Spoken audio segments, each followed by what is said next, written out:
Yes, indeed, party people. Listen, we would have been here at 12, but we had a power conversation Yes, sir. before we had to come on, and we realized, hey man, we'll do this all day. So let's give the people what you want, what they want, man. Y'all see who I got with me. I got my brother Antonio Williams, my NBA insider, my hoop fam. What's up, my dude? Man, you got it, man. Just was ready to get on here, and then man, I saw the news about Cam and a little bit deflated. Saw that, and hoping the best for that brother and everybody else that is has been impacted by this thing, man. And but ready to talk about this hoop stuff, man. I know we got a lot of stuff to unpack, so I'm ready for it, man. Looking So forward to talking. we got to start. Last night it went down. The Miami Heat, my Miami Heat, everybody. Listen, I'm gonna stay with them through thick and thin. Y'all know I picked those guys. And they're down 0-2, man. LeBron, AD, playoff Rondo. It's right now. There's no answer for these guys, man. Talk about. Let's just start with the impact of LeBron and Anthony Davis. No Bam.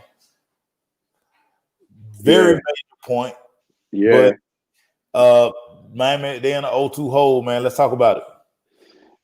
So first thing, man, to your point, like anytime when you with Golden State, I think, and we've talked about this a lot, but when we've seen Golden State and we've seen, what Mike D'Antoni tried to bring with the 8 seconds or less, and what these teams were doing, and you can't blame them for that.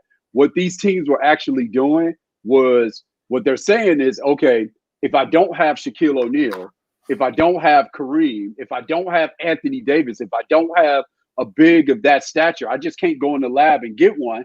And Right. I'm probably not going to draft high enough to get one. And I may not be in a market where I can attract one. So if I don't have that at my disposal, I got to get very, very strong on the perimeter and start shooting threes, right? And getting strong on the perimeter was something that we saw even with the Bulls with Jordan and Pippen and Harper, Jordan and Pippen and Craig Hodges, Jordan Pippen, B.J. Armstrong, Jordan Pippen, Steve Kerr, Jordan Pippen, John Paxson, etc. Let's get really strong on the perimeter if we don't have that guy in the paint that we can go to and get a bucket with his back to the basket. Right. And let's not force it. So what teams have been doing is taking a page out of that book. Miami was doing the same thing when they had LeBron and Wade. And then to a certain extent, even Bosh, let's get strong on the perimeter. But even though that's all good, Golden State did this, right? Even though that's great, the what you really, really want, we always talk about optimum conditions in basketball. If you got a point guard or somebody that's a decision maker that is dominant, and you pair that with a dominant big, it is always the best balance to have. Always. Yeah. Always. Because what you can do to opposing defenses is the fact that, so again, when we talked about this with the Celtics, right? One of the reasons why Miami's zone was so impactful versus the Celtics was the fact that for the bigs, the Celtics didn't have anybody consistently that they could go to.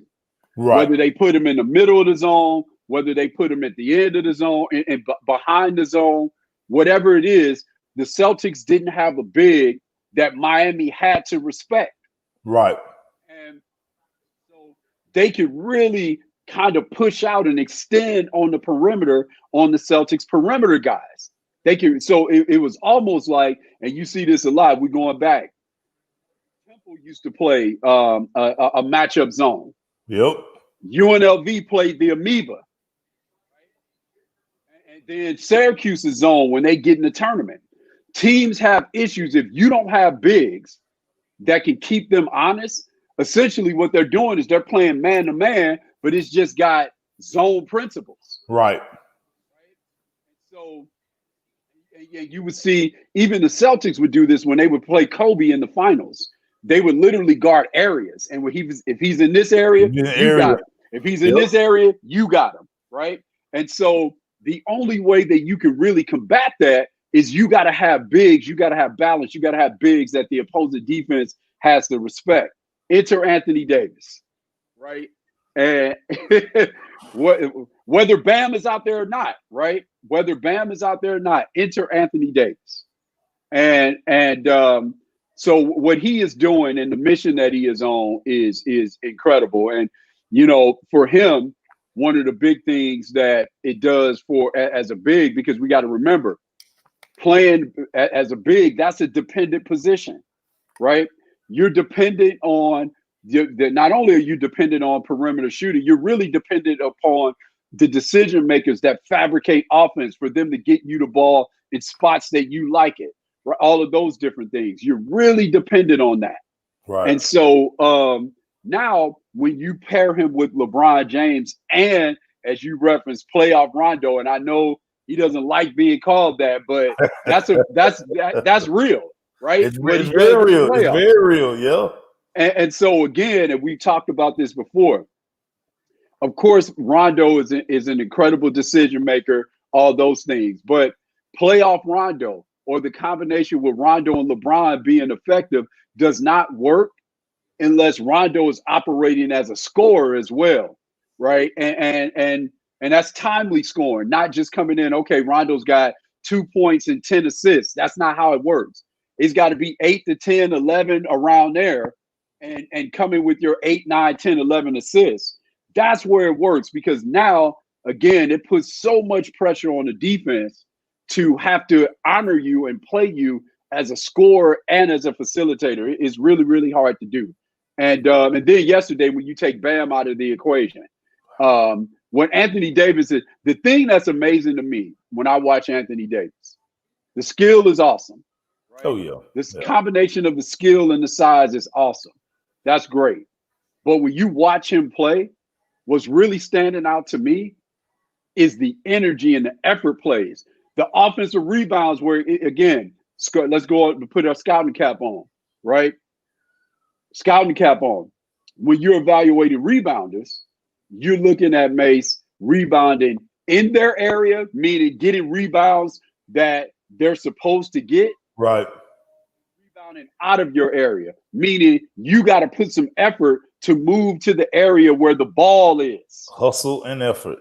Yes. So what he is doing, rebounding out of his area. Think about the offensive rebounds where he's coming swooping in. That's rebounding out of his area, because he is on the perimeter, 8, 9, 10 feet away from the basket. Next thing you know, he crashing. He's crashing. Right. So rebounding out of his area. Right. That's what really is standing out as I'm watching him, especially in this series. Even when Bam was on the floor in game 1, rebounding out of his area.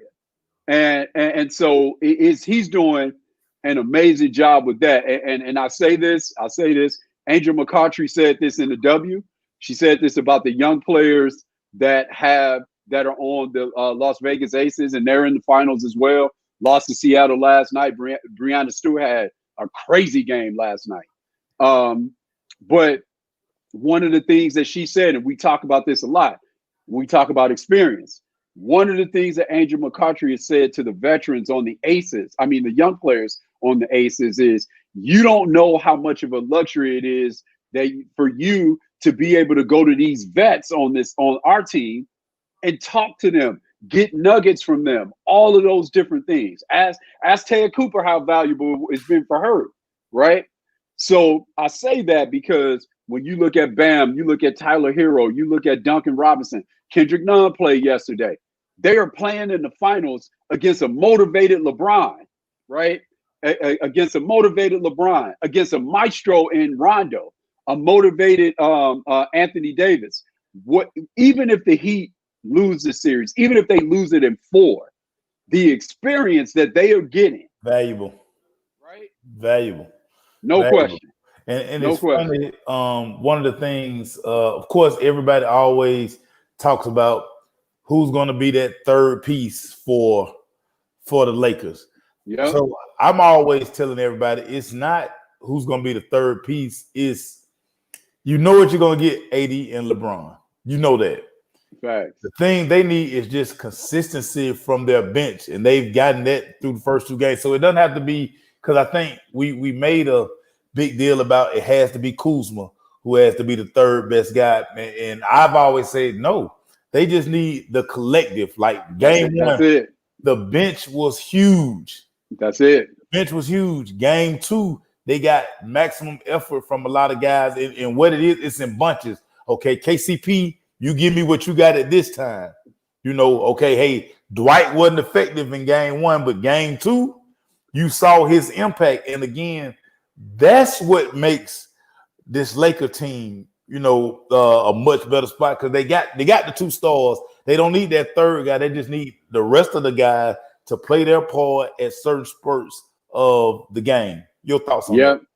That's spot on. That's spot on. That's what they need. And it takes a lot of heat off of Kuzma because now he doesn't have to be, oh man, like, and this is again, we got to remember this. This is the first time that this young dude has been in the playoffs. Mm-hmm. The first time he's ever been in the playoffs, because as much as, you know, it's of course being in LA is a marquee market, and there's pressure that comes with that. But at the same time, think about this: before LeBron showed up as a pro, Kyle Kuzma didn't really play in any meaningful NBA games. No. Right? No. Yeah, it's the Lakers. Lonzo was there. B.I. was there. And it's more attention on it because it's the Lakers. And Magic was, you know, the head decision maker, whatever. And we knew how that played out in terms of it. Was he really the head guy or not? You know, that's a different story for a different day. Magic gone magic. He magic. Right, so right. It just glows over like he magic.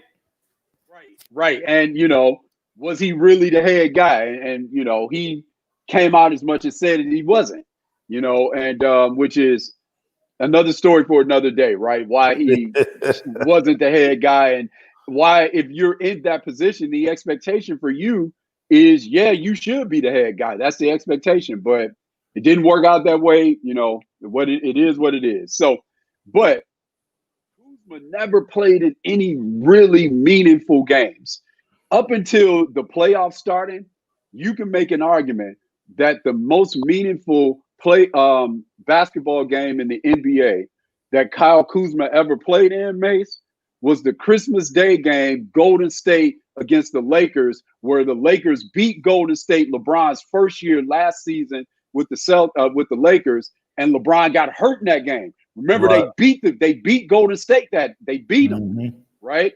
And they beat a full strength Golden State team on Christmas Day. They won that game, and the Lakers got up on them big. LeBron got hurt in that game. Yep. That may have been the most meaningful NBA game up until this point where we're at right now that Kyle Kuzma ever played in.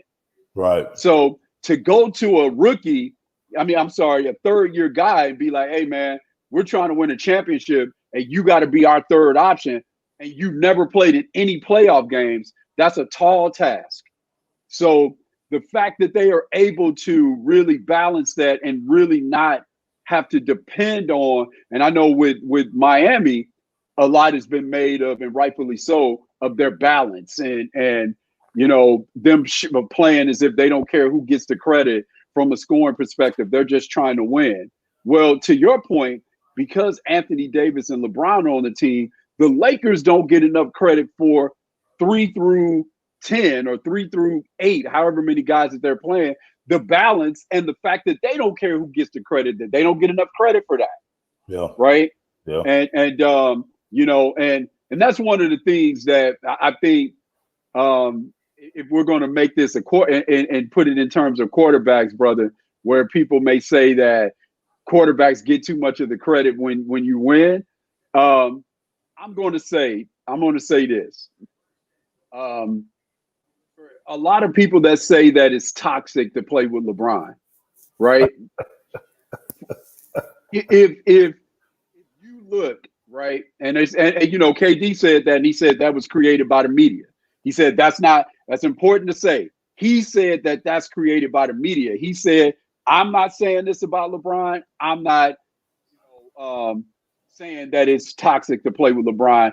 I'm saying the expectations created by the media makes it that way. Those are KD's words, not mine, right? Yeah. So I say that for a reason, because if you notice with LeBron, it is, as he has really established himself as the guy that he is, for it to be so toxic to play on his teams, man, his teams have a lot of camaraderie, right? Like, man, it's man, these dudes have like handshakes, and he's got handshakes for every guy, and man, it is he started this when he was in Miami. It was when I remember distinctly, because I was in Nike basketball then, and he did a commercial with Samsung. If you remember this, Birdman was in the commercial, and all these ancillary guys were in the commercial, right? And it's like, man, like it's for it to be so toxic. His teams are always, for the most part, pretty close knit, man. And does that make sense, brother? Listen, that makes perfect sense, which takes me to my next point, because one of the things in late night the discussion with some of my peoples on through Twitter and Facebook, and me basically telling, because what we're basically getting right now, the storyline is going to be who's the MVP of the finals. Is it Yep. AD? Is it LeBron? So this was my point. I basically trying to explain to somebody. I said, just think about it like this. LeBron is the driving force. Everything everybody reaps is off of LeBron. Now, I don't know if we can say, and listen, Anthony Davis is eating everybody, no doubt about it. No question. But he is eating because he plays alongside 23. Yep. LeBron is going to be, listen, hate it or love it, LeBron James is going to be the MVP of these NBA finals. And it's a lot of national sports writers who are kind of backtracking on, you know what? We might should have gave LeBron the regular season MVP. Your thoughts on kind of this theory I got working right here, man.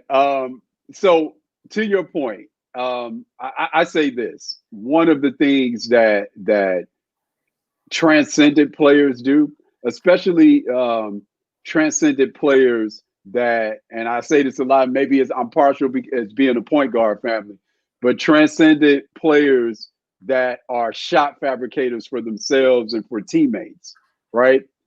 One of the things that transcendent players do in those roles that fabricate for themselves and for teammates is they allow everybody else to be the best version of themselves. Because of what they can do, those other players on the team never have to do anything outside of their comfort zone, because a guy like LeBron, a guy like Kobe, I got all the rest of this stuff. You just do what you're good at. I got all the rest of this stuff, right? So all you have to do is do what you're good at. That's all you have to do. And the problem with that sometimes, brother, is that, and this is going into the psyche of a player, the problem is when you sometimes ask a player to only do what they're good at, they take it as if you're disrespecting them. And it's like, no, I'm trying to maximize not only our winning opportunities, I'm trying to maximize you getting paid. Do what you're good at. One of my sayings that I like to say, Mace, don't be out here working on your game during the game. Yeah. Don't come out here working on your game during the game. Do what you do. Yeah, do what you do for this team. Facts. So I like that. What you have to do is do what you're good at when LeBron is on the floor, right? So case in point with Danny Green. So all he has to do is, to the best of his ability, and stand and be open and shoot the ball. That's all he has to do, right? So don't hear, oh man, I can put it on the ground. Like, man, do what you do best. That's all you have to do, right? So you see AD, because of LeBron and because of Rondo in this playoff run, again, when you have guys that are that skilled at what we know, again, we're from the age, we're from the era, Mace, where, and I'm putting myself in this category with them, not as a player, but just being from this era, right? When you're from the era, Mace, where you are the primary decision maker on the floor, and all of the bad things that happen the coach looks at you and holds you accountable for that. If the center doesn't know the plays, that's your fault. Yep. That's how we were coached. Center doesn't know the plays, that's your fault. You Right. threw the ball to this dude and you fed him in the post, and he couldn't hold the defender on his back long enough, and that defender came and either knocked the ball out of bounds and stole it. That's your fault. Right, you passed the ball to a 3, and he took your small forward, and he took a crazy shot. That's your fault. If he ain't in position defensively, that's your fault.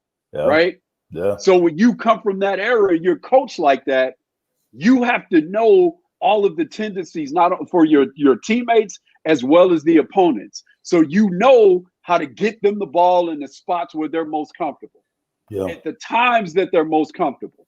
So it's, in essence, what you're doing is you're allowing those dudes to be the best versions of what they are. And everything else that they can't do, it's your responsibility to do it.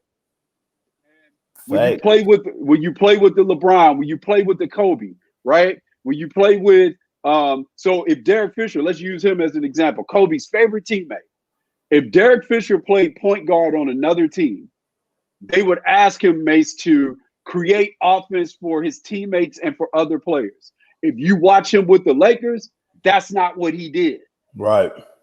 Literally like, yeah, I can bring it up, but let's get this ball to Kobe. I'm going to stand here in this corner and play off of Kobe and Shaq, or Kobe and Gasol, or Kobe and Bynum, and I'm going to make timely shots, and then I'm going to come on the defensive end and be tough.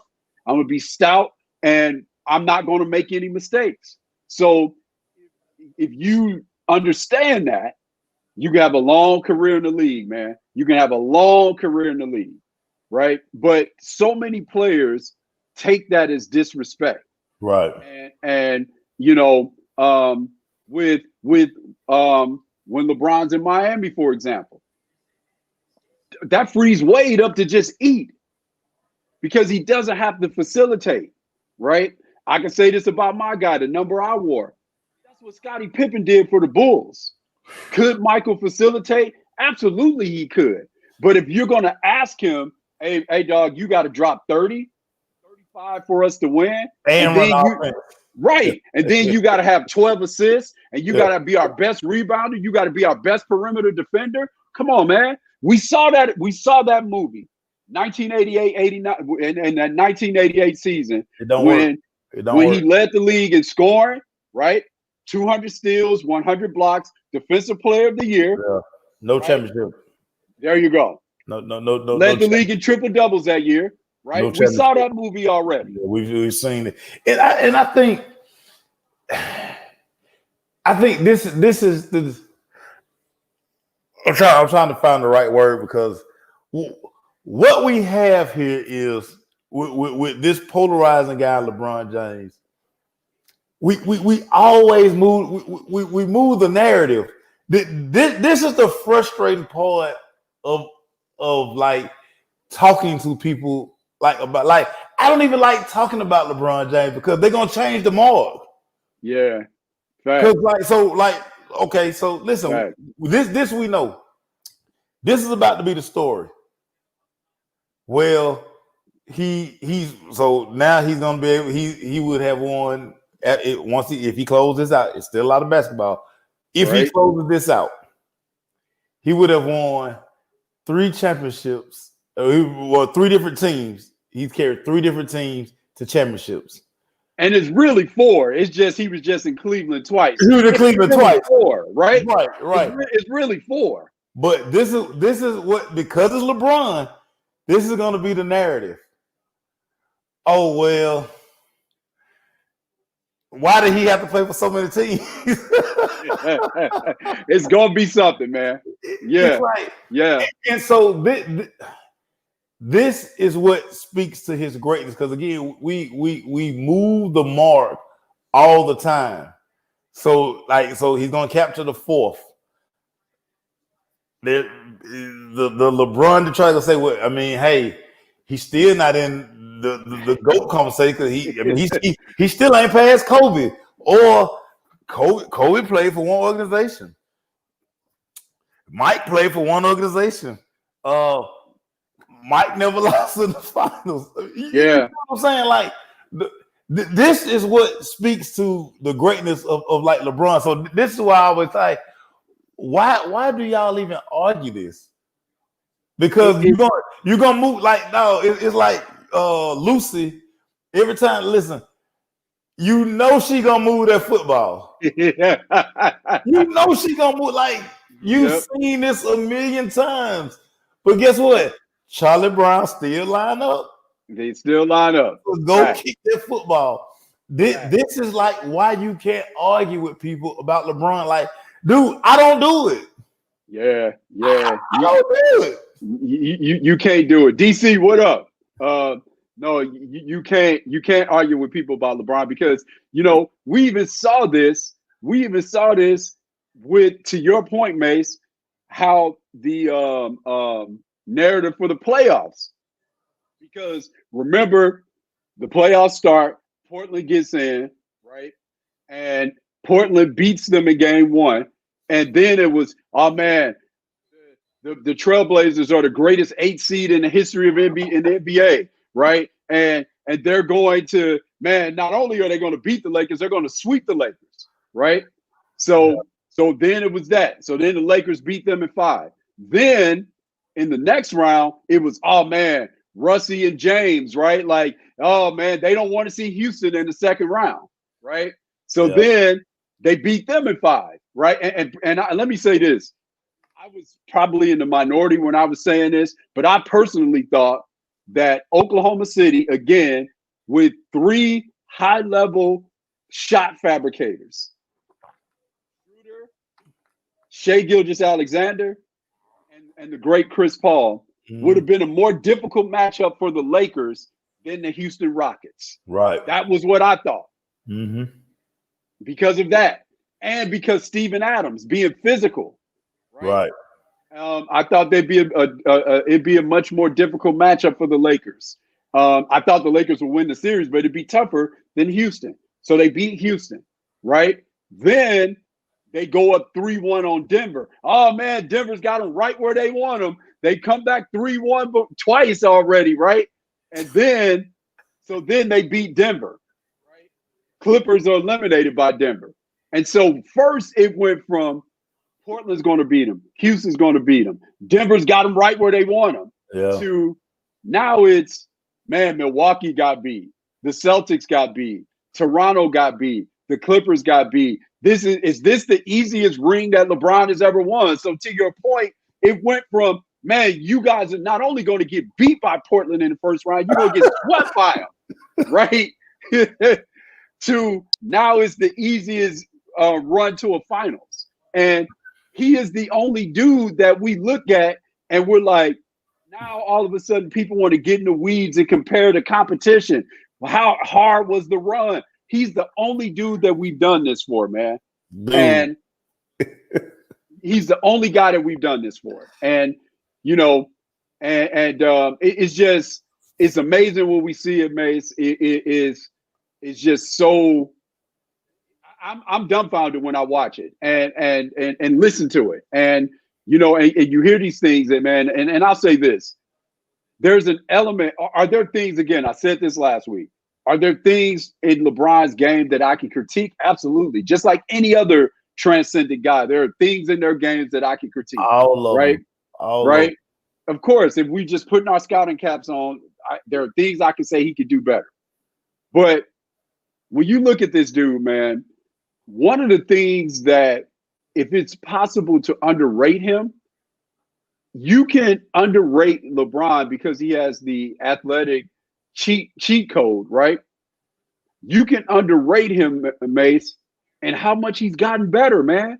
He's improved, Dude, right? they don't have that conversation. He's improved, right? Like, but we can't. But we can't have that conversation because again, we keep moving the mark on this guy, and that is why I'm always saying it's no need to argue about his that tells you his greatness. Like, so, you know, one of my partners was like, well, you know, AD carrying LeBron.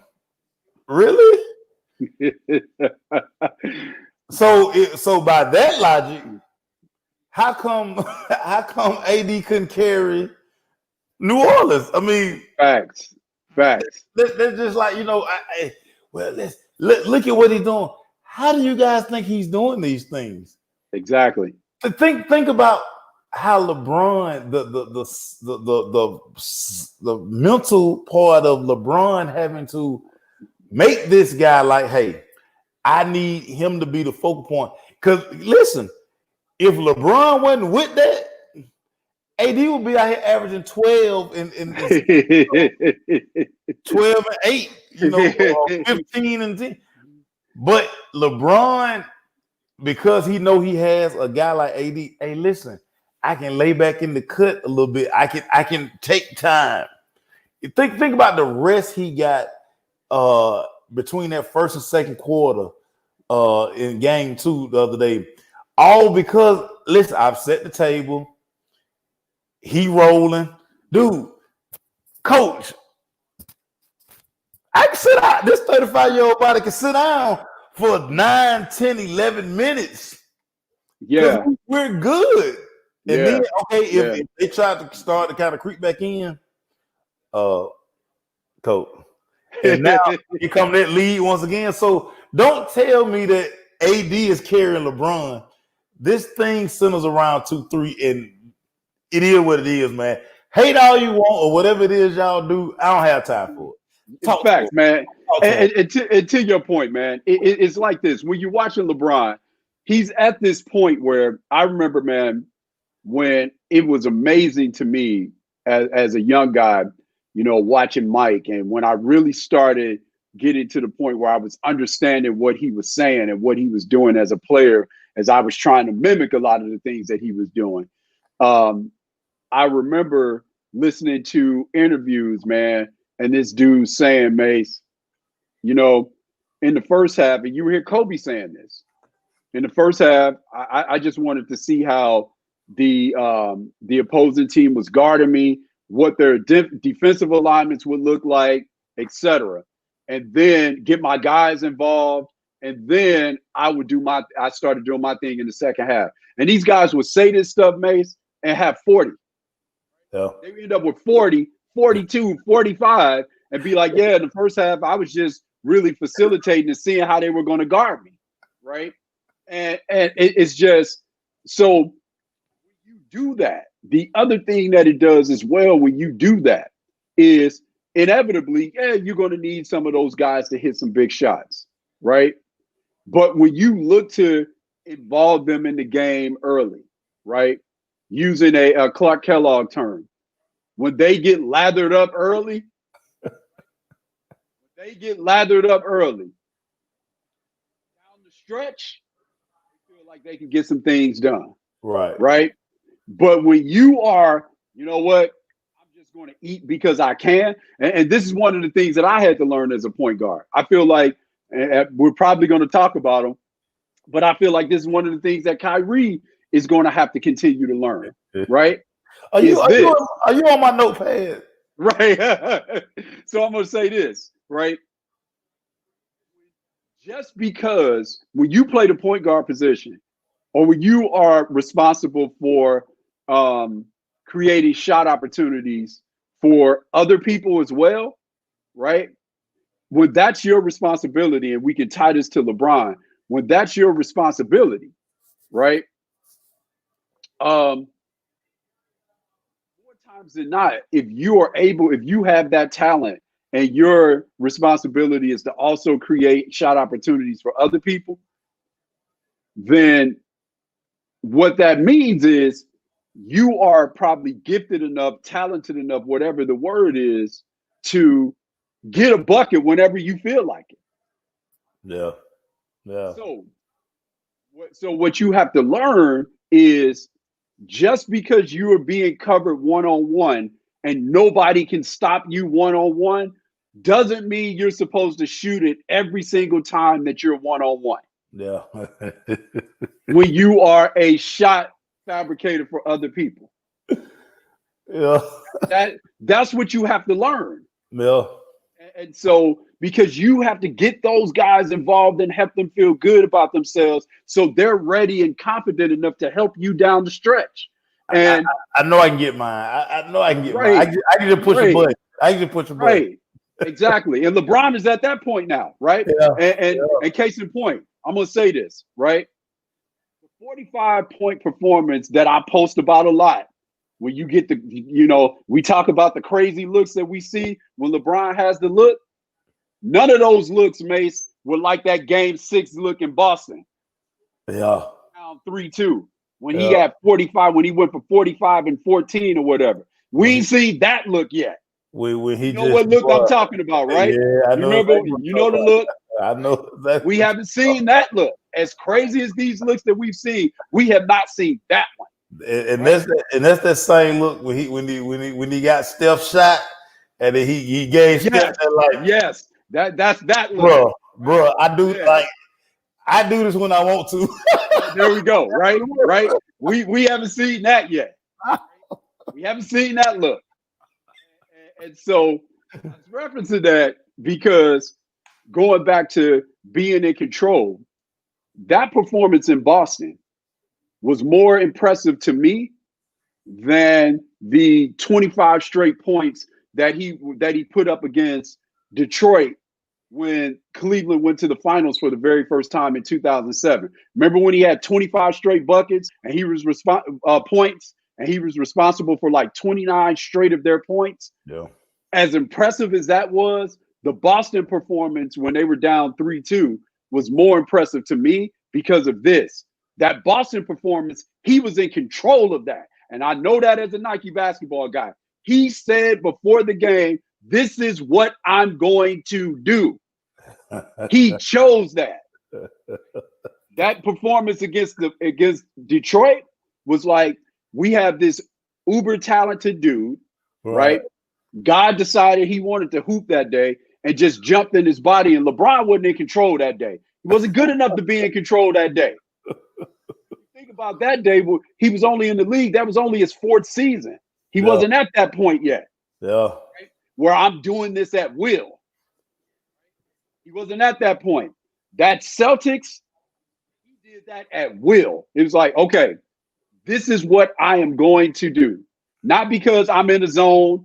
I create the zone. That's creating the zone is different than being in the zone. Right. Being in the zone is not your choice. I know that because I've been there. Yeah. You just had one of them nights, stuff take over and stuff happen. You just like you give him the Jordan Portland thing like that's exactly right. Exactly right.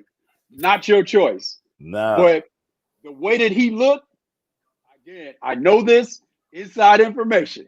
Right? Yeah. That was a choice. So when a dude is that good, right, and you make that choice, when you're that good, that means that nobody can guard you one-on-one. Yeah. And so since you are a shot fabricator for other people as well, since nobody can guard you one-on-one, you have to be able to ascertain that, okay, I know nobody can guard me, but that doesn't mean that I need to shoot it every single time. Because I could take 100 shots. And that's it. Ain't nobody gonna say nothing. Ain't nobody gonna say nothing to me if I take 100 shots, because they're gonna say, well, you know what? I mean, he the guy. That's it. That's it. And I was trying to liken it to one of my buddies. So this how I made him finally see what I was talking about. And like we always had to like use like different layman terms, all the things, because you have to put them in the moment. So, like I was telling my partner, I say, listen, it's just like your freshman year to your senior year. When you're a freshman, it seems like everything moving 7,000 miles an hour. It's just you like, Yep. as a sophomore, it calms down a little bit. As a junior, you kind of get it. But by your senior year, dude, you've been in it so long now. You've probably been in every situation. You've been in every situation. So you're able to like mentally like put yourself in the spotlight. I mean, you can relax. Facts. You know, you just sitting there like, and he was like, okay, yeah, hurt, okay. And I'm like, this is year 17 for this dude, man. He's seen every defense. He's played so much meaningful postseason basketball. You just said it. Meaningful. Facts. Meaningful. And this is what we always want to get guys in, because we don't know. This is what I say about this Miami Heat team. They are gaining valuable, meaningful playoff championship experience right now. No question. They're going to be able to, because if you look at their roster, outside of Udonis, all of these guys are kind of really on this stage for the first time. Yeah, fans or not, bubble or not, dude, these are still the NBA Finals, and that dude is over there on the other side. There you go. That dude is on Absolutely. the other side. And no, listen, even if Jimmy Butler go for 60, that dude over there is like, I mean, hey, as long as Hero don't get 60 or somebody else, because that's what it's going to take for them to. It's going to take a Herculean effort, but he knows that. So that's why you see him kind of playing at this pace, like dude, this dude pulling 40-foot threes. Yeah, man, like it's crazy, man. It's crazy. It is crazy, man. Like, we really, to your point, should really, we say we all love this greatness, man. We should really sit back and savor watching this dude play this game. Tonio. And Tonio. We should, man. This out, and you said this a few shows ago. This is all I want people to understand. I mean, you and I talk about this all the time. Please appreciate it now. Cause see, when they leave, when they walk away, that's when I think all the people who kind of hate it, just like for whatever reason they just don't rock with this dude. Yeah, I think the same thing happened to Kobe. Yeah, when he was the Mamba. Yeah. Folk really didn't rock with the Mamba. But which is why he got only one MVP. You spot on. But spot on. Once it was over and you knew we weren't gonna get that killer and him gritting the teeth and all that, I think everybody finally started appreciating, like, wait a minute. We did witness something special. Listen, my co-host Emmanuel Glaze couldn't stand Kobe. Shout out. The sight of Kobe would have Glaze sick. Then on this other side, then when he watched the Muse, dude, he called me after watching. He say, dude, I owe Kobe an apology. Like, dude, I didn't appreciate his career the way I probably should have because I just couldn't stand the dude. Yeah. I wanted to talk about him. Yeah. And that's just what this is with LeBron. When it's all said and done, when he hang up the sneakers, when he walk away, when we had that 1 year, 2 year gap, you're gonna be like, that dude was different, man. Yeah, facts, man. Facts. And to your point about Kobe. times in Kobe's career, especially early, I'm a big moments guy, right? Once I finally start figuring out the game and looking at the game and figuring out and trying to apply some of that stuff to my own game, but really figuring it out as an evaluator and things of that nature, man. I look at moments because, moments can tell you a lot about players, and players can use those moments and leverage those into greatness, right? And much the same as LeBron with what he did in Game 6 against Boston, right? When he took over. The moment for me is in the 2000 finals for Kobe. 2000 finals, 20 or 21 years old at this point. 2000 finals, Shaq fouls out against Indiana, right? Kobe takes over the game. And remember, he was hitting shots and he was doing like this. That's when he was telling people, Mace, I'm the best player in the universe. And it's never been no doubt. This is my team. Right. That's when he was telling people, I'm the best player in the universe. This is my team. Right? I'm the guy. And you can say what you want. He'll force it go through me. And to your point, that's when the guy that he was with, said, I'm the most dominant. He is the best. He said that. Right? It's on record. He said that. That dude's the best player. The MVP of all. He said, he like, hey, we go as he go. There you go. He said, listen, he said, I'm able to do what I do because you got to pay that guy right now. You got to pay him so much to take because he can kill you from there. Now, I'm good right here. I'm good, but I get the looks I get because, now, you better put your eyes on him. You better worry about that. That's a 3-level scorer that can pass the ball. That was a basketball savant, again, that knew where other people liked the ball and got them the ball in the places where they liked it. He knew all that. Dude. He knew all of that. I'm gonna give everybody a free game. You need to go buy this book, 3 Ring Circus. Now, for you Kobe lovers, it's gonna be a tough read because you hold Kobe to. But what I got out of this book, greatness is different. Yep, greatness is the way Phil talks about Kobe. The way say something about that. The way these guys talk about Kobe and how he was wired so different. So there's a story in the book where John Sally. So the running joke on that Laker team was who can get Kobe to come out to come hang out in the streets and kick it. Shaq couldn't do it. Fox couldn't do it. None of these guys do. John Sally finally got him out, but John Sally tricked him.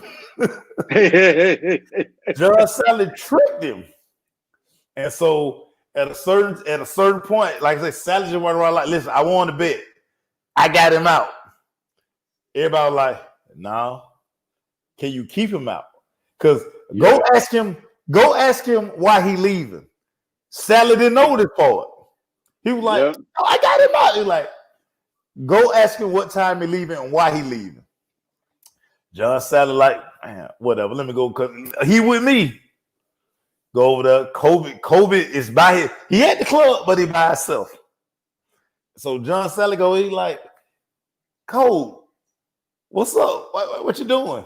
Like, hey man, I'm here, but I gotta reserve my energy because, dude, I gotta work out every couple hours. John Sally, the rest of the guys like, told you. That's why that's who he is. The guy was always about the work. He understood what it was and what it meant for his legacy and all of that. He wanted to be Mike, and he welcomed that. No other guy welcomed that. There you go. He welcomed it. Yep. And that's the thing. Phil was like, he would have to tell Kobe, dude, relax. It's okay, relax. Kobe said, I can't. Yeah, he's different, man. He's different, right? Hey, what in the beginning of Who's the Mac? What'd he say? One of these different, right?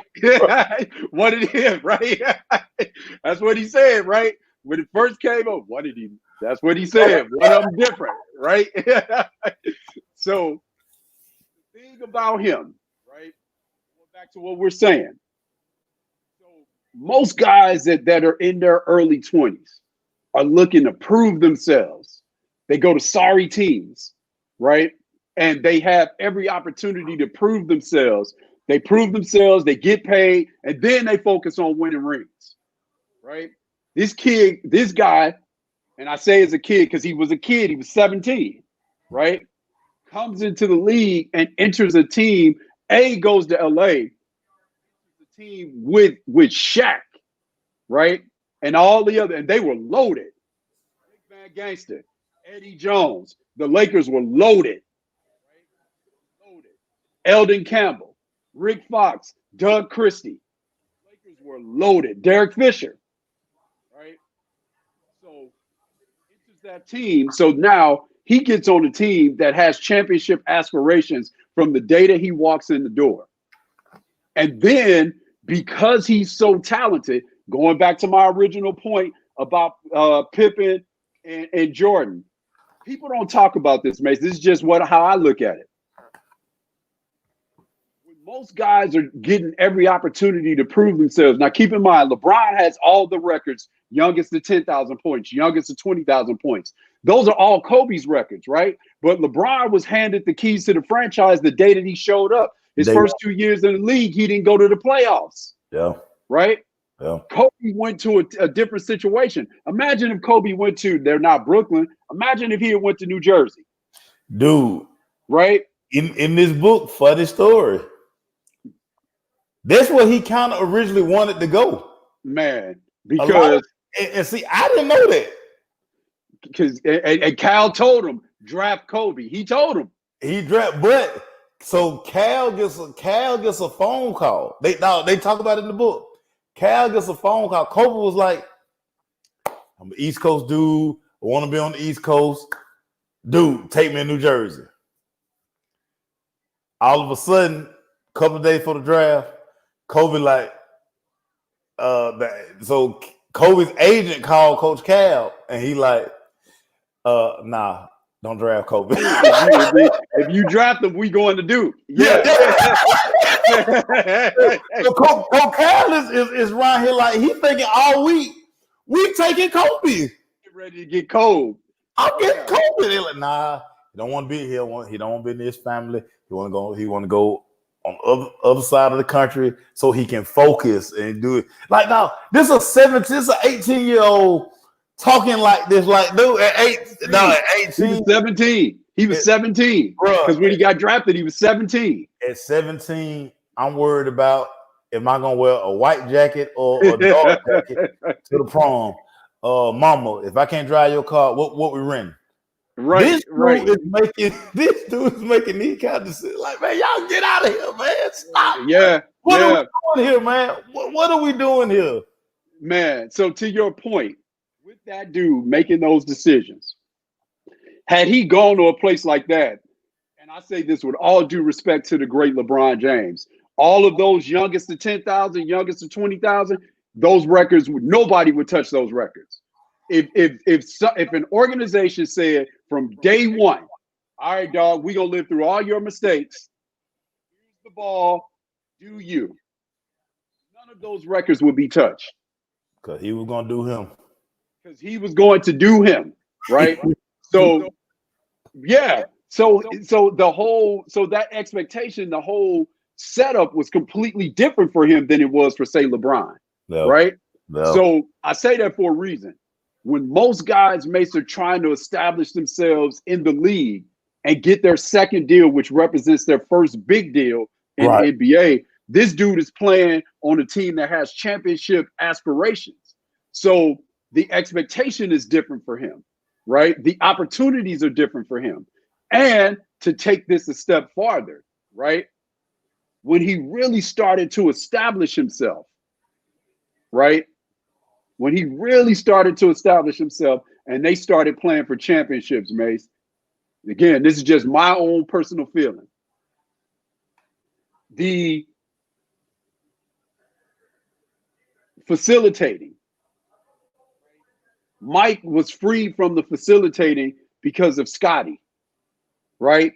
Mike was freed oftentimes from guarding the best perimeter guy, and he was Mike was tough. But if that perimeter guy was a little bit bigger, Scottie had to guard him. Case in point, 1991 NBA Finals, when Magic Johnson almost fouled Mike out in game 1, and the Lakers won. And then in game 2, Mike was in foul trouble again, and the series flipped when Scottie went and guarded Magic. That's when it changed. That's when it changed.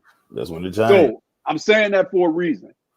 Because at 20 years old, Phil Jackson asked he asked Kobe Bryant to be Michael Jordan and Scottie Pippen in one person. You don't hear me though.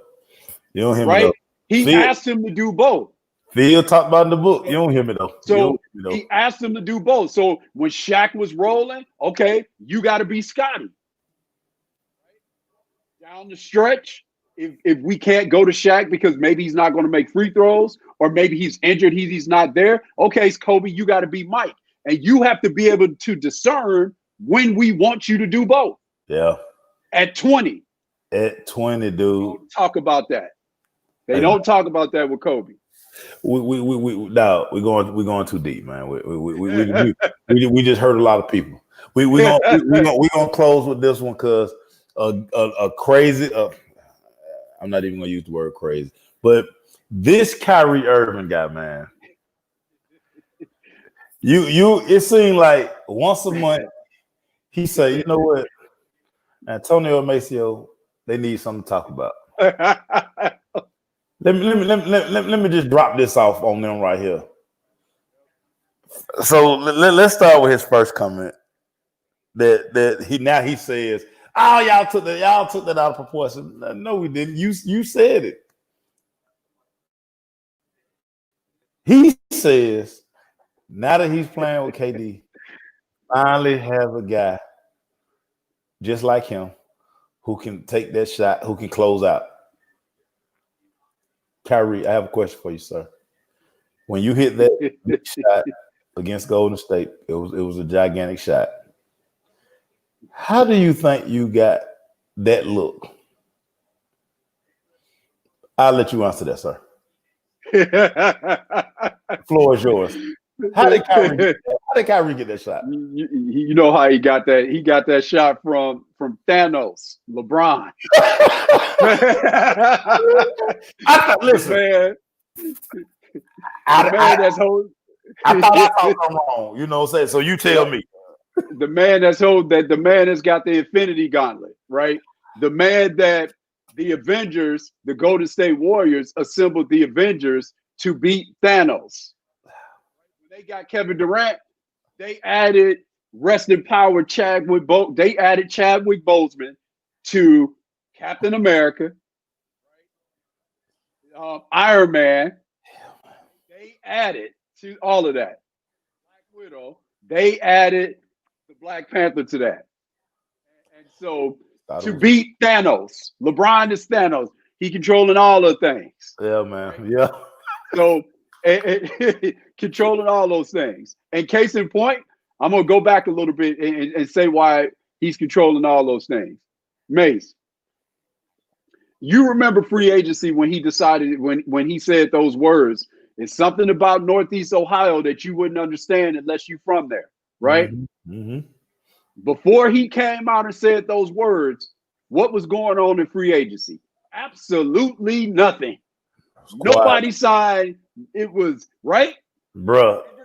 Nobody could make a move to. It was a holding pattern. It was, it was a whole on the whole league. Hey, listen. We might got a shot. We brought him in. We might got a shot. Yeah. If you don't pick us, now we'll move on. But yeah, right now, every GM, we're gonna wait to see what he say for the whole league. Yes, he shut down free agency for the entire league. I know that because I was in Vegas. Watching Andrew Wiggins and Jabari Parker compete in Summer League, number 1 and number 2 picks in the draft, respectively, play against each other. And nothing moved until LeBron signed. Nothing. Hey, man. We literally side, everybody. Tonio was there. He was working for the NBA. He was there. I was there. Nothing moved. Not one thing. And this is the first week of free agency when everything is popping. Right. Nothing moved until this dude said it's something about Northeast Ohio that you wouldn't understand if you're not from there. All right, y'all can go sign people now. I'm out. I'm out. Yeah. I'm out. So literally, this dude got the Infinity Gauntlet, right? So in fairness, I will say this in defense of Kyrie as a point guard. I will say this in defense of Kyrie. Again, it goes back to that disposition because of his talents. When nobody can guard you one-on-one, because nobody can guard this dude one-on-one. Let's be for real here, right? Nobody can guard Kyrie. Nobody. So when you are at that point where you are literally unstoppable, you have to think that whenever I get the ball down the stretch, hey, what did Mike say? Come fly with me. I used to watch this before every game, Mace. I used to watch this before every game before they went to the dunk package, right? This is how they set it up. What Mike say? When I get the ball, you have mercy of what I want to do, right? I control the game. I control the clock. I control the person that's guarding me. I can play him like a puppet. Verbatim, that's what he said. That's exactly what he said. Because I've watched it before every single game wearing my 23. So when you have that type of ability, you have to believe that nobody can stop you. You also have to believe that when you have that type of ability, you also have to believe that, and it has to be in your mind, whether it's rational or not, I don't care what this defense does. I'm a better option finishing the shot, finishing the game off than my teammate is wide open. Right. That's how guys that wear that hat, that's how they're wired. That's why they make bad shots. Because they are taking game-winning shots when everybody in the world knows that they're going to take the shot. So oftentimes it's contested. So you have to be wired like that. So in defense of Kyrie, I got to say that, right? I have to say that. You have to be wired like that. The other thing I'm going to say in defense of Kyrie, right? There is some validity in the fact that when you start talking about being a shot maker from an accuracy standpoint, he's probably a more accurate shooter than LeBron James, right? So now he's looking at KD and he's right. That MF can shoot better than me. So he is right about that when he said that. And that's a quote. That's a Kyrie quote. I didn't call him an MF. That's what Kyrie said. Yeah. So he's probably right about that. But at the same time, whether he said that he had to have known that it was going to create this type of firestorm. He had to. And so that's Kyrie, man. That's what Kyrie do.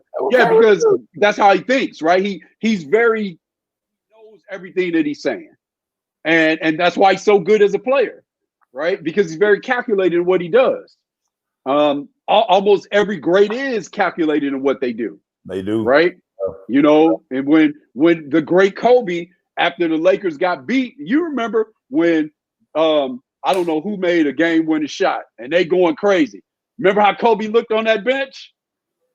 Yeah, they're looking like, all right. Yeah, right? So they played somebody, right? This is toward the end of Kobe's career. They played somebody, and they were playing the Spurs the next day, and Kobe wasn't practicing as much, and Kobe came down to practice. Y'all MF is soft, and and they had the best practice of the year because he was calculated. And then they went out and beat the break. They dog walked the Spurs, and this is the right. And this is the championship caliber Spurs when they did this, right? They dog walked them. They buffaloed them. They buffaloed them. They buffaloed them. So all greats are calculated, Hoop Fam. Newsflash. All greats are calculated. Yeah. So yeah. I say that.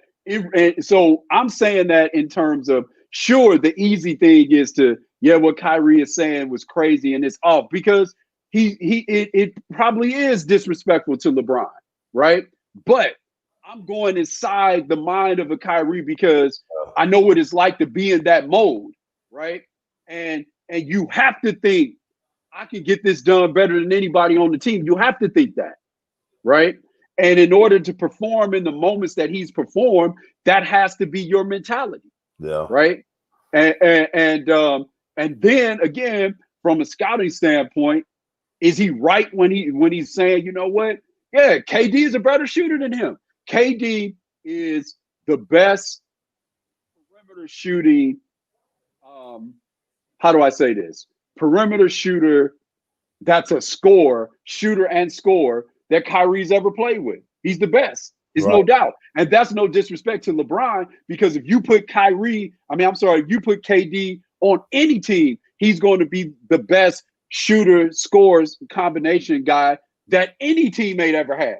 Because at his height, with that skill level, this dude is transcendent. I don't know if we've seen a dude that can do the stuff that KD can do at 7 feet tall, right? And to do it as again, one of the reasons why I'm mad at him. Go sit down. You can't be doing this better than me. Let me have something, man. What did Chris Rock say in at the end of New Jack City? What did he say when he was like, can I just get how much just for the bun, right? Can I just get something, KD, man, right? You ain't got to take it all. You got it all, dude. You mean to tell me you can dribble and you can pull and you can just blow by everybody? Man. Come on, man. Like, can I just get how much just for the burger, right? Can I just get that, KD? Can I get one real? Yeah. So Kyrie, I say that, man, because it's easy to, man, that's disrespectful to LeBron. And it is, right? There's no question about that. He just sending a little message to everybody. That's all. Yeah. He bored.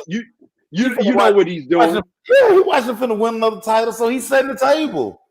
And that's exactly right. You know what it is, man. Yeah. Whenever, and I can say this being a California guy, right? Whenever, because we see movies, and I'm sure Atlanta's turning into this now too. We see movies and videos being shot in LA all the time, right? So when it's nighttime and you see them out there wetting the streets, you already know that they're getting ready to shoot a movie or a video. Yeah. Well. So getting the streets ready. That's all Kyrie is doing. He is getting the streets ready for next year. Right?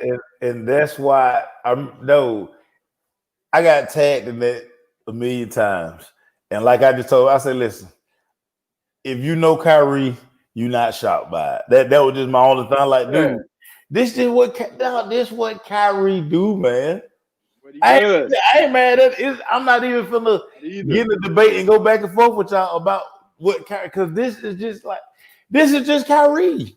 That's what he does, man. And I'm good with it. I'm good with it. I'm good. Yeah. Because from a skill perspective, the stuff that he's talking about, he can back it up, right? He can back it up. He can back it up. When Uncle Drew get busy. No question. He can back it up. Whether he get to the cup whenever he wants to, who gonna stop him? There it is. Whether people like him or not. This is not, what do we say, fam? Hashtag RTO. Real talk only. Whether you like him or not, right? Right. Man, Kyrie is crazy. Whether you say that or not, let's talk about the real. So again, right? As I'm saying, when you are in the mode that he's in and you can do the things that he can do offensively, that is your mindset. Yeah. That is absolutely your mindset. Like, yeah, man, nobody can do this thing like I can. And then let's add this into it as well. I said this on The Last Dance about the great Isaiah Thomas back in April when I was coming on every Monday doing shows about the episodes of The Last Dance that we saw on Sundays. I had to do another show. So I did one on Monday. Then I had to do another one the next day on Tuesday because people wanted to talk so much about Isaiah. It was the episodes where they were talking about Isaiah, right? And one of the things I said, Mason, this goes back into what I'm talking about Kevin Durant, LeBron, Kobe, right? Kawhi, Scottie Pippen. What it takes to be 6'1", right? And to do it at the level that Kyrie, Chris Paul, and Isaiah Thomas have done it at. No. Thomas in particular. What it takes to do it at that level in a big man's game, Mace, it's going to be a lot of people that don't like you. Yeah. And it's funny because my cousin, shout out to my big cousin, Stanley Carson, he was like, and it's always good to be validated. And we know KD need that, man. We know KD is a set. And that was going to be one of the other points I'll get. We know how simple KD got multiple burner accounts, man, so he can tweet about his stuff. Yeah. Kyrie, as you said, now Kyrie just, man, listen. Kyrie is he thinking he's already out there. Now the only thing I didn't like Kyrie said, and this is what I wanted to get your thoughts on. I didn't like the fact he talked about the coaching situation, how like, yeah, we don't need no head coach. And listen, it's cool to think that way, but don't say that out loud. Yeah. Because now you got Steve Nash at the career. Like, wait a minute, Steve Nash probably ain't paid no attention, and people calling Steve Nash like, is Steve Nash like, wait a minute, what? What are we talking about here? That's the only thing I had a problem with was right. Yeah, we listen. He just gonna sit over there. That's kind of what he basically said. That's basically what. Yeah. Steve, we got this, Steve. You just collect your check over there. Just talk to me about maybe what you did, because you not me, Steve Nash. Like you not Steve Nash. You ain't me. That's facts. That's what I took from Kyrie. That's what I took. So to your point, right? I was when he said that, I was like, And the reason why, another reason why, I'll tell you what it reminded me of. I'm going back a little bit, but it reminded me of Miami, the first year that LeBron, Wade, and Bosh were together in Miami. If people remember this, they were 9-8 after the first 17 games of the year. They were 9-8, right? And what it reminded me of, brother, was I remember distinctly, I cannot remember who it was that they beat, but the Heat beat a pretty good team in the regular season. This is when that 9-8 stretch, they got to win. They're playing on TNT. And Chris Bosh actually said this. And he said, remember, they're 9-8. You get LeBron, Wade, and Bosh. You got 3 of the top 15 players in the world, right? And Eric Spoelstra was an unknown at that time as an NBA coach. Remember LeBron? Right. Remember LeBron was campaigning for Pat Riley to come and coach. Right? At one point. Right? Remember that, right? So I remember early in the season during that stretch when they were 9-8. I cannot remember the opponent. I can't remember what game it was of those 17, but they got a win against a pretty good team, Mace. And I remember Chris Bosh distinctly saying, Coach wants to work hard. We want to chill. We got to figure out the balance. I remember him saying that. I remember thinking to myself, man, like, that's not the mentality. And because that's where I really started thinking, Mace, the best ability is not maybe I'm playing with semantics here, but everybody says dependability and showing up is the best ability. The best ability is accountability, allowing somebody to coach you, because you can't be dependable until you say, all right, dog, you coach me. Yeah, got to be coachable, dog. You got to be dependent. You got to be accountable. You got to allow your coaching staff to hold you accountable, and you have to have a level of accountability for yourself before anybody can ever depend on you. You have to say within you, all right, man, you know what? He the coach. I got to listen to what he says. And me being the best player in the world or being the best player on this team, no team can ever reach the apex of his powers, Mace, whether that's being a championship team, whether that's being a 500 team, whether that's being a team that's a team that wins 25 games, whatever the apex of your respective powers are, you can't get there if your best player isn't willing to be your best player. And you know where the empirical evidence of that is? What did LeBron do in the playoffs when the Heat played Dallas in the finals? What happened? LeBron deferred to Dwayne Wade. What happened? Right? So your best player has to be willing to be your best guy. So what that means is they also got to allow themselves to be held accountable. Notice what's going on in LA right now, right? LeBron didn't pick the coach. His boy, his guy, one of the all-time greats, Melo, needed a job.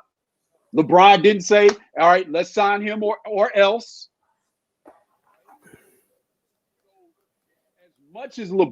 As much as you can hold a talent like LeBron accountable, he's allowing himself to be held accountable as much as you can with a talent like that. Yep. Right? Yep. So your point, that's concerning with New Jersey is they're trying to mesh all this stuff together, right? Their guys have to say, you know what, man, we got to allow this dude to coach us. Even if we meet behind closed doors and he says, all right, even if it's orchestrated, all right, KD, I'm getting in you today. Yeah. Even if it's orchestrated, fine. The other guys have to see that. So, to your point, that was concerning. That was concerning, man. That was big. And how I tied it was like we see now that Doc has moved on. It was guys in that Clipper locker room that didn't want to be coached. And there you go. When you try to do it your way, my dad always said this, and I never understood it until I got older. Players play, coaches coach. Coaches coach. There you go. That's it. Whenever I would have a question or issue, that's the only answer I would get. Yeah, that's it. Coaches coach. That's it. That's it. Whether you and I can say this, Mace, again, I like to mix in my own experiences as well. If some of my teammates were on here, they could prove this. They would co-sign this. One of my downfalls as a point guard and as a player was probably being too coachable, listening too much, right? And not saying, you know what, like, gotta go get one. Nah, coach said do this, so I did. So, that was probably my weakness, right? Where I could have done even more than what I did if I would have just said, be able to ascertain when it's time in the course of a game, when it's time to go roll. Right. It's time to roll. It's time to go black out. Right. Because you seeing what's going on in the game. So it's time to go do something. Right. And knowing but doing it, of course, within the context of what your team philosophy is. Right. And so that was my problem as a player, being able to figure that out. And so to your point, players play, coaches coach. And when Michael started making that, and it's a reason why, and people always say this, man, Phil had the best players and this and that and the third. It's not about if Phil had the best players or not. It's about the fact that those guys wanted to perform for him. Yeah. Where it got to the point where people, the greatest player to ever lace him up, said, "I'm done if this dude is not the coach." Yeah, man. That says everything. And never forget, he wanted Mike. If he had his way, Mike wanted to keep Doug because, like he said, man, Doug, let me do what I want. Let me do what I want to do, right? And Phil came in and saved him from himself, right? Phil saved him from himself. Dude, you have to let all of that go. So, Mike, you want to be a champion? Let that go. Let that go, Mike. Because if you can't let that go, Mike, you're not going to be the GOAT, dude. To your point, facts. And to your point, the same with Kobe, right? Because when they first instituted the triangle in LA, because of the talent that Kobe is, he found it restricting. And so then when Phil left the first time, what happened? They opened it up.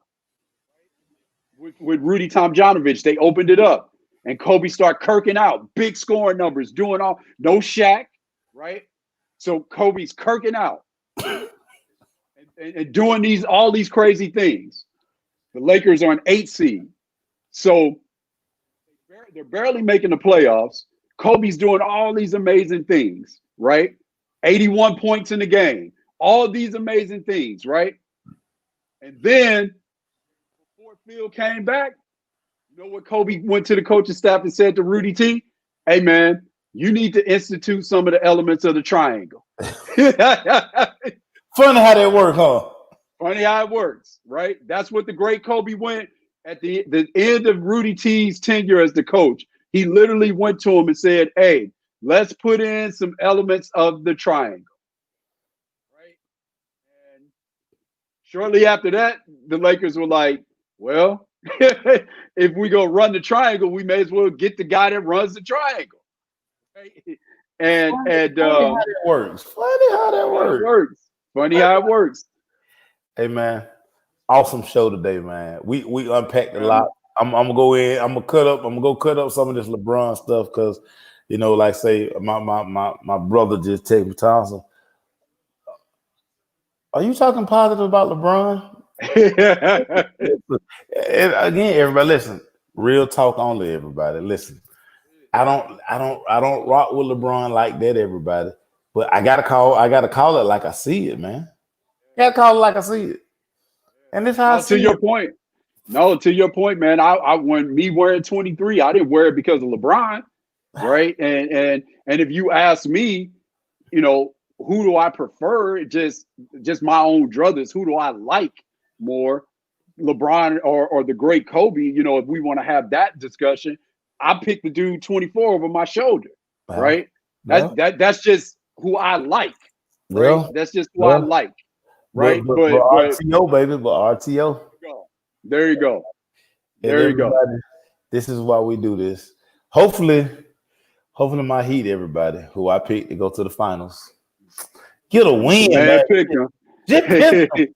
Could you pinch him? Bam say he will play come hell or high water game 3. So maybe Sunday night I'll feel good about myself. Maybe the Cowboys will get a win. And then the Heat your guys need to get a win. They need to get a win. As a matter of fact, they need to get a win. I'm gonna go play. I know people were acting crazy, man. I saw it. They were acting. They were, and then we need to chime in. Nobody is going 16-0, man. Nobody. But that Russell Wilson, man, I'm still sick about. He got off option 1, option 2. Oh, wait a minute, hold on. Safety standing flat-footed. Touchdown. Winning touchdown. Yeah, man. Yeah. I'm getting ready to go, everybody. I need therapy. Just that fast. I didn't mean to bring that up, family. I need therapy, everybody. I got to see if Georgia Tech probably gonna get beat up today. Yeah, I'm finna go, man. Hey, brother, I appreciate you, man. See you next week, my dog. Hopefully the Heat would have extended this thing a few more days. Don't get swept. We need to see some compelling basketball. It'd be good for everybody. For Antonio, everybody, it's your boy, man. Y'all have a good one. Hey, man, y'all see my shirt today, everybody. Atlanta Symphony Orchestra, man. Hey, man. People take care. They just send me shirts, man. They say, hey, since you wear that shirt, why don't you wear this? That's what I'm talking about. I'm going to the symphony, everybody. Will I yes, like sir. it? Yes, I'm gonna like it. Culture. Yeah. Of course you are, man. We watched Bugs Bunny when Tom and Jerry, where they literally told the music, the story of the actual cartoon through the music. And we hip hop fans, we know about this sampling thing, man.